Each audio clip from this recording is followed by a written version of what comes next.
Okay, so today we're doing something a little bit different on the channel. Normally we put comedy on here and stuff, but today I'm going to do something a little bit more serious. Well, I'm saying it's a little bit more serious. It's going to be a lot more serious, to be honest, because apparently the tagline of this video I'm going to check out today is called "The Worst Shark Attack in Australian History." It must be a pretty gruesome attack because Australia's got sharks everywhere in that place. It's got to be a great white, hasn't it? You know what I mean? Speculation of the Jaws stuff and all that. Anyway, if this is the first time being here or seen any of my reactions, then please consider hitting like and subscribe. It supports me, it supports the channel, and I do appreciate it very, very much. Right, okay, I'm intrigued with this one. Let's go.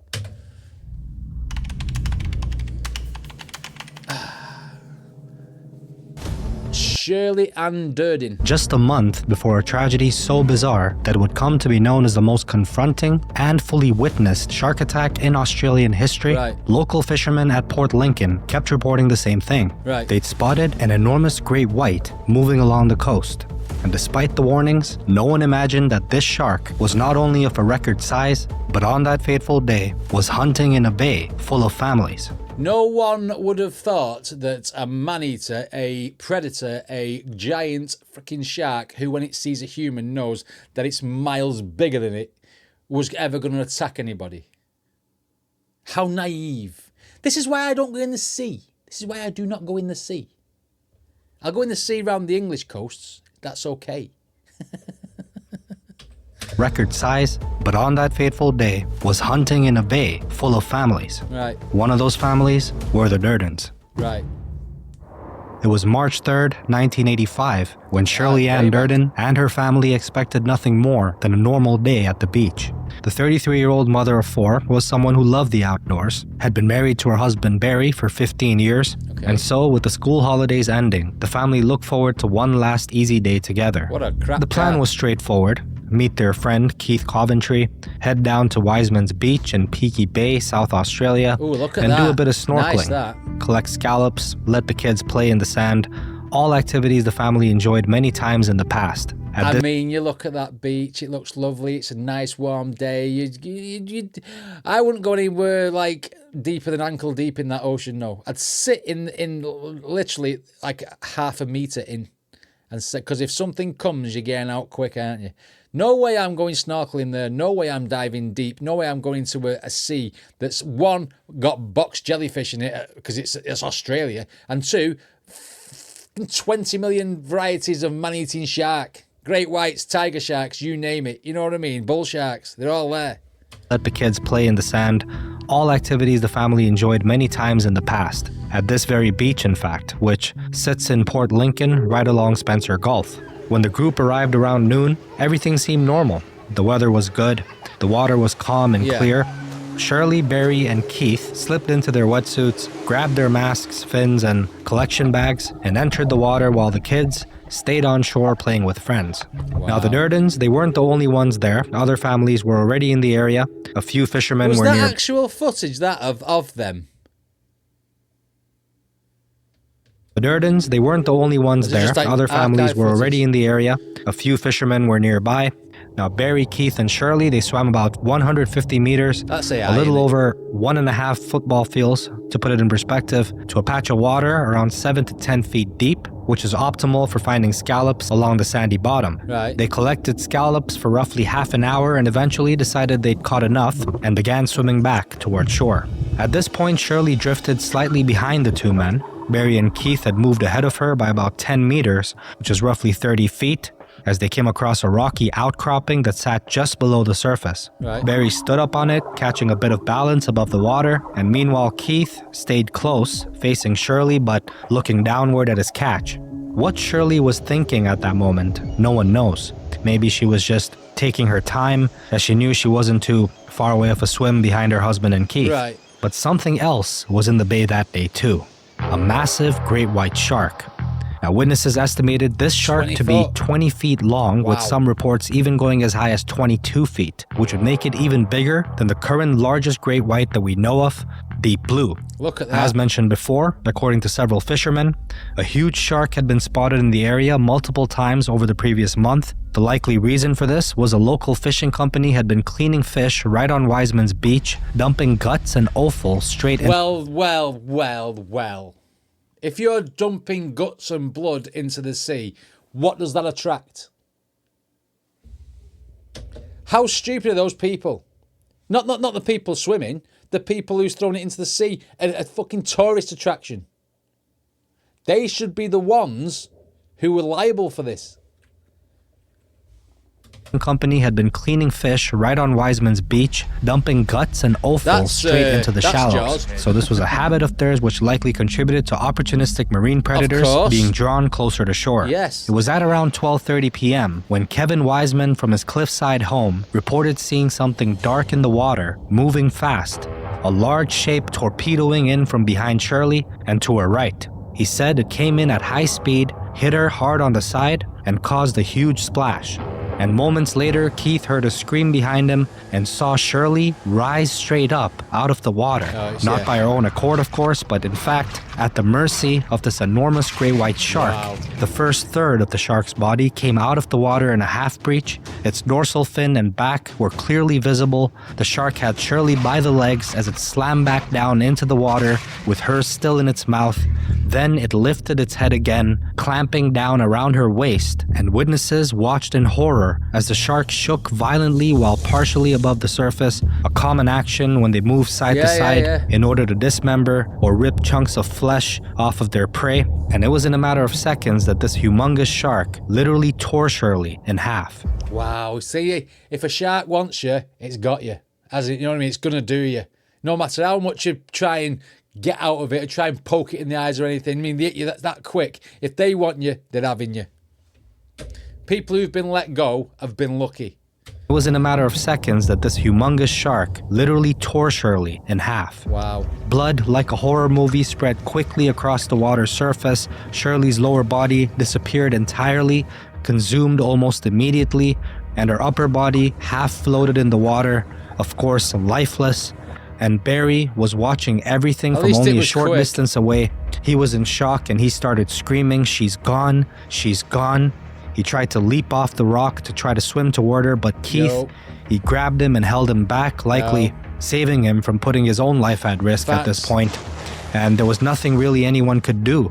The shark was still there, it was circling, and a few seconds later, it returned as Keith had taken several strokes toward Shirley's upper half, trying to reach her, but then he saw the dorsal fin again, and even he backed off this time. As this dorsal fin was only a few feet away from him, he stopped instantly. The shark lunged at Shirley's remains, that's her upper body, taking her head, left arm, and shoulder in one bite right in front of Keith's eyes. And Barry watched as well as it pulled her underwater one last time, and the shark disappeared into a large splash of red and white water. Knowing there was no hope at this point, Keith turned and swam fast for shore because this was a huge shark and he didn't want to be in the water long. He pulled Barry with him, who was still screaming at this point. He was of course in shock as he just watched his wife get eaten by a monster-sized shark. When they reached the beach, Barry collapsed on the sand. Other friends and bystanders had to hold him as he kept saying, "My wife, she's gone." And his 4 children ran to him. They were only 150 meters away. They were watching the scene unfold. I'm not sure when they exactly noticed that their mom was screaming, but I'm sure they may have caught at least a part of this attack, which is horrifying. I mean, can you imagine seeing your other half? That's a bad way to put it. Your other half. Your partner getting mauled and then ate right in front of you like that. That's going to leave scars, isn't it? It's going to leave scars in your fucking mind. I mean, oh my God.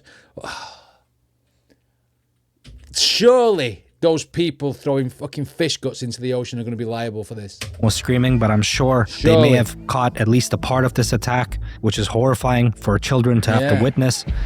And meanwhile, out in the bay, a fisherman named Kevin Hershausen had just returned from a trip with his young daughter. He heard the yelling, he saw the commotion, he immediately got back in his fishing boat. It was around 4.5 meters long, this boat. Another fisherman in the second boat followed as well, and Hershausen reached the area about a minute and a half after the second bite, and what he saw was horrifying. Shirley's headless, legless torso was floating on the surface. Wow. He began circling, trying to get close enough to retrieve what was left of her, but before he could get to it, the shark came back. Hershausen said it swam directly under his boat and when it surfaced, it grabbed what remained of Shirley's torso, took it in its mouth right in front of his eyes, and a remaining arm could still be seen hanging from between its jaws as the shark turned and swam slowly toward deep water. Within about 5 minutes, the shark had consumed Shirley entirely. Wow. There wasn't a trace of her left. There was people, including her family, that watched this from start to finish, something that, according to reports at the time, had never been fully observed like this in Australia. You normally see it when you've seen shark attack victims, that the leg have gone, or like their arm's gone, or, you know, like the big bite out of them, but they've come out the water. This one has just like ripped her in half, bit her in half again, and then come back and ate the what was left. That's just like, you're gone. You was here, then you're gone. Nobody for a burial, nobody for anything. Do you know what I mean? Fuck me. Just goes to show why I wouldn't go in the sea. Not in a sea that I know there's got sharks in it. 100%. Something that, according to reports at the time, had never been fully observed like this in Australian history. And police were called right away. Fishermen and abalone divers arrived with gear, including a motorized shark-proof cage. A helicopter was launched to scan the bay from above. Divers searched the sandy bottom and found only a single rubber flipper, believed to be Shirley's. It was unmarked. Wow. Some fishermen came forward saying they'd seen massive white sharks in the surrounding area multiple times, as I mentioned in the beginning of the story, including only an hour before the attack. Had their warnings been taken seriously, then maybe there wouldn't have been anyone in the water at that time, or there would have been more precautions taken. And at the time, or maybe someone else would have just got done. Do you know what I mean? Okay, now, I mean, how can you're not going to stop people going in the sea because some people are ignorant to it. They think, oh, I'm experienced, blah blah blah. But there's been plenty of people who've been experienced who've been attacked by sharks. Been anyone in the water at that time, or there would have been more precautions taken. And at the time, like I said, this attack was considered a freak event, as South Australia hadn't seen a fatal shark attack in more than 10 years. But what happened next made headlines as much as the attack itself. They all went after the sharks. Groups of fishermen, fueled by fear and media attention, announced the shark needed to be hunted. They believed that once a shark tasted human blood, it would return for more. So this idea came from... What are the chances of getting the shark? The film Jaws is accurate in that respect. When they catch that tiger shark and say, that's the shark. That, you know, the bite radius is wrong. You know what I mean? What is the chance? If that guy in the boat said there was big sharks circling, then what are the chances of finding the shark? Do you know what I mean? Old belief called the rogue shark theory, which has never been proven in great whites. Despite that, several groups set out with large hooks, wire traces, drums, and heavy baits made of tuna blood and whale oil. They laid slicks across the bay, hoping to draw the shark in. Many of them were followed by news crews. Valerie Taylor, the well-known shark diver and filmmaker who arrived in the area shortly after the attack, said the whole scene looked more like Jaws than Jaws. Those were her actual words. A famous quote from this incident. Commercial shark fishermen also got involved. One group set a gill net across Wiseman's Beach. When they checked in the morning, it had a 30-foot hole torn through it. It was then that well-known Queensland shark hunter Vic Hislop arrived at the scene, and within his first 20 minutes of setting bait directly off Wiseman's Beach, he caught 2 great whites. One was about 12 feet long, the other was 14. He hauled them both onto the beach, cut out their jaws, and tossed the carcasses back into the water. He admitted neither shark matched witness descriptions, and over the next several days, more sharks were caught by Hislop and others. Some were even recognized from... You can't really blame the shark. They're in the shark's fucking territory, aren't they? You know what I mean? So that shark, she could have been a seal. And then once it ate her legs, probably thought, well, that wasn't too bad. I'll go and eat the rest. Do you know what I mean? That's not trying to put a funny spin on it. That's like, you know, a fact. And like I said, all these other sharks now are getting caught and killed and whatever. And it's wrong because they're only doing what they're supposed to do. We as humans don't live in the water. We should never, ever encounter a shark. Ever. Previous filming trips at Dangerous Reef. None, however, and this is important to note, were the shark involved in Shirley's death. And by that point, the shark, along with many of the others, had likely moved out of the heavily fished area. Once everything settled, people tried to understand why this happened. Experts pointed out that the trio had unknowingly put themselves in a vulnerable situation, as great whites routinely patrol shallow bays in South Australia, especially where sea lions and fur seals gather. And reinforcing this point of theirs further is the fact that the islands and reefs around Spencer Gulf are well-known haul spots for both species. Adult white sharks feed heavily on pinnipeds, and not to mention Shirley, Barry, and Keith were diving for shellfish, an activity linked to many white shark incidents in the region. There you go. Despite this being a rare occurrence, the odds were against them, so the probability was higher that this would happen. They were wearing dark wetsuits, they were swimming at the surface, they were spread apart, and they were doing all of this in an area where fish guts were often dumped into the water. All of those factors created risk. Yeah. Swimming in groups makes you much less likely to be approached or attacked by a shark. If you found this episode interesting, then our previous episode, which is about a recent shark attack that just happened on November 27th, 2025. It is a brutal attack that happened to a couple. I'll leave the episode for you at the end screen of this video. Wow. Thank you to all the patrons who've joined so far. Your support is extremely appreciated. The videos, I'm going to put most of that money back into the videos so I can generate these sequences using the AI. Yeah. Anyway, he's just going to tell us how he's doing the videos. But I mean, sharks in the sea, it's their territory, isn't it? You know what I mean? If we choose to go in there, we are putting ourselves at risk. And people to go and say, oh, we're going to catch the shark who's killed that lady. I mean, it's a 1 in a million chance you catch the right one. And the fact that, that shark was just basically doing what it's built to do, it's not, it wasn't personal. It was just an opportunity. Now, had she stayed with the group, like it said, if you were together, it's less likely to attack, isn't it? Do you know what I mean? But that probably saw her. She's smaller because she's a woman as well. Probably looked like a sea lion because she was black and the flippers and everything. It could have been easily mistaken for a seal. And then once it had bit her, he got the taste of blood and then just fucking ate it, obviously. That was, it was quite harrowing, wasn't it? This is why I don't go in the sea, man. I do not go in the sea, ever. Will never. No. Only off the shores of England will I go in the sea. Because there's no great whites there. Anyway, what did you guys think of this reaction and video? Let me know in the comments. Don't forget to follow the original video. The channel is called Animal Al. And I will see you in the next reaction.